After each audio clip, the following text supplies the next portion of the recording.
Commercial cord is created in front of an actual webcam from actual commercials. People get paid to make this shit. Today on the docket, we are taking Devour Foods on trial. Devour Foods has been accused of using ineffective sexual comedy, as well as using inappropriate symbolism. Now, let me just take that word for a moment. Inappropriate. I have a feeling that some people are going to think I'm judging this commercial because it's being sexy, because it's trying to have a sex element to it. And I am. I'm very much judging this commercial for electing to use sex as a marketing tool. But not on any sort of traditional values or anything of that nature. I'm not judging this because I think sex is bad or because sexuality in the media is strictly taboo. Absolutely not. However, I do think with great sex comes great responsibility. And with really shitty sexual commentary, you should fucking get expected to be judged. Let's judge this. Devour. Say my name. Innocent until proven guilty, of course. But gendering your food marketing, that's not a strong start. That's not a strong opening statement. If you're worried that just having another frozen food on the market is too bland, which it is, but if you think that that's too basic, no one's going to be you need a niche for your frozen food, don't make it it's for men.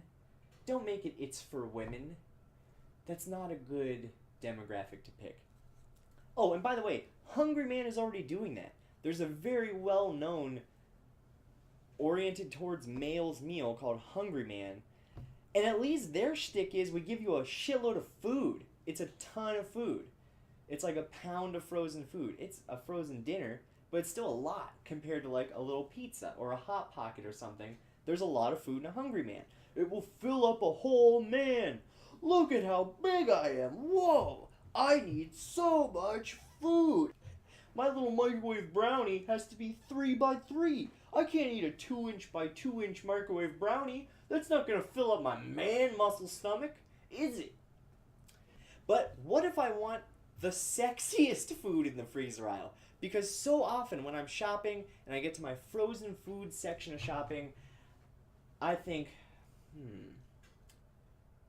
they got some pizzas. There's pierogies, but none of these are giving me a boner right now. What am I going to buy? If you shop with your dick, then good luck. And good fortune upon you, because now you have Devour Foods. Devour. Say my name. The little sounds your crispy bacon makes drive me crazy. You naughty little... Did you just spank your lunch? Yes. Nice. Food you want a fork. Introducing Devour. I have a degree in culinary arts, and a frozen piece of bacon that you cooked in the microwave surrounded by macaroni and cheese is not going to be crispy. Maybe they can make them really hard. I've noticed that's sometimes a substitute for the word crispy in the world of faux meats. Sometimes they just make really hard little pellets that you can't really chew. But that's not crispy. That's fucking annoying. The little sounds your crispy bacon makes drive me crazy. Let's assume that the bacon is super crispy. Are the noises it's making, like what noises? I guess as he's chewing it. Have you ever chewed a mouthful of bacon and macaroni and cheese? It doesn't sound sexy.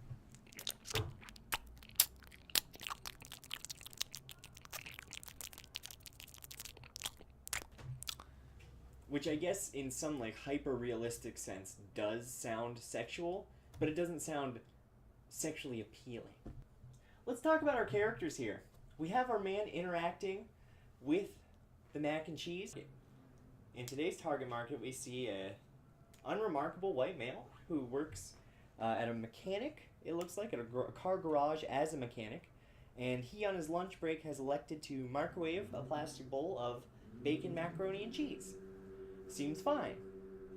Until he starts doing this. Devour. Say my name, you naughty little... I feel like we have to take a small aside for the subject of objectification. Specifically the objectification of women. It's bad. It's not good to do. It's not classy. It degrades women. And it makes your product seem archaic. Objection! There's not even any women in this commercial. How can it be objectifying women? Did you just spank your lunch? Yes. Nice. Food you wanna fork. There is a woman in this commercial, actually. You just can't tell yet. Did you get it? No? The woman in this commercial is the macaroni and cheese. The woman is an object. This is as literal as you can get. Objection! Judge! How do you know that the macaroni and cheese is supposed to be a woman? What if the macaroni and cheese is being personified as a man, and this gay mechanic is spanking his gay lunch, and it's very gay, and it's very progressive? You serious?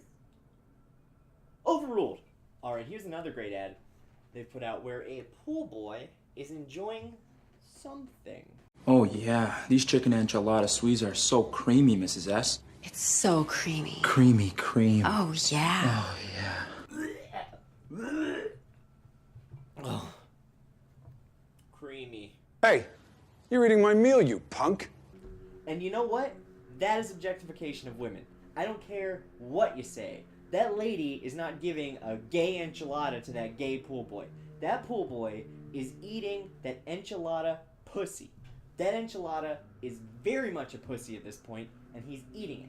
And that is not classy. That does not make you want enchiladas. That doesn't make anyone want anything. I'll tell you what it does do, though. It's a little memorable. Do you know why it's memorable? Because of sex. Sex, like food, is very universal. Almost everyone has some sort of sexual thought, urge, experience in their life. So when we find something sexy, it's easily relatable, often in a humorous sense. Sex can be used in humor very easily and very effectively. There's some hilarious sexual comedy.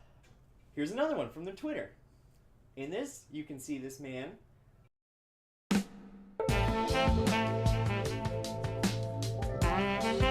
taking his fork, and he's putting his fork into the macaroni and cheese, but he's doing it in a different... He's really trying to get that macaroni and cheese on there. He's really trying. Do you get the metaphor yet? Do you see the metaphor? No? The fork is a penis. It's that simple. What would that make the macaroni and cheese then? Yeah. And it gets worse.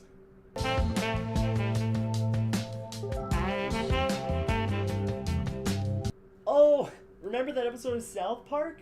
I remember that episode of South Park where Mr. Garrison was talking about scissoring because he was very ignorant of how lesbians interact. So he came up with a term like just kind of scissor. Do you remember that episode of South Park?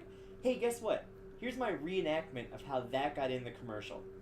Table of people. We got advertisers over here, we got advertisers over here. People may bounce some ideas back and forth, and then they're listing different ways. The one guy's like, "Oh, the jackhammer," will just slam into that bitch, boom, boom, boom, boom, boom, jackhammer. And then someone's like, "Oh my god, you guys remember that episode of South Park with scissoring?" When Mr. Garrison said scissoring, we can show two forks together, and it'll be just like that. And everyone was like, "Oh my god, I do remember that episode of South Park. That was hilarious." Absolutely, yeah. Let's put it in there. It writes itself. Okay, it didn't write itself. It was written by South Park years ago, and now it's been ripped off and put into this commercial. Did any of this make you hungry for food? Like, besides the normal amount that seeing food would? Seeing somebody jam their fork penis into my macaroni and cheese doesn't make me really want that macaroni and cheese. I'm not sitting here like, wow, that mac can really take my fork. I can't wait. And I fork hard. And that mac looks like it can take it. That mac is gonna get forked. No, that's not my thought process. That shouldn't be anyone's thought process. What the hell?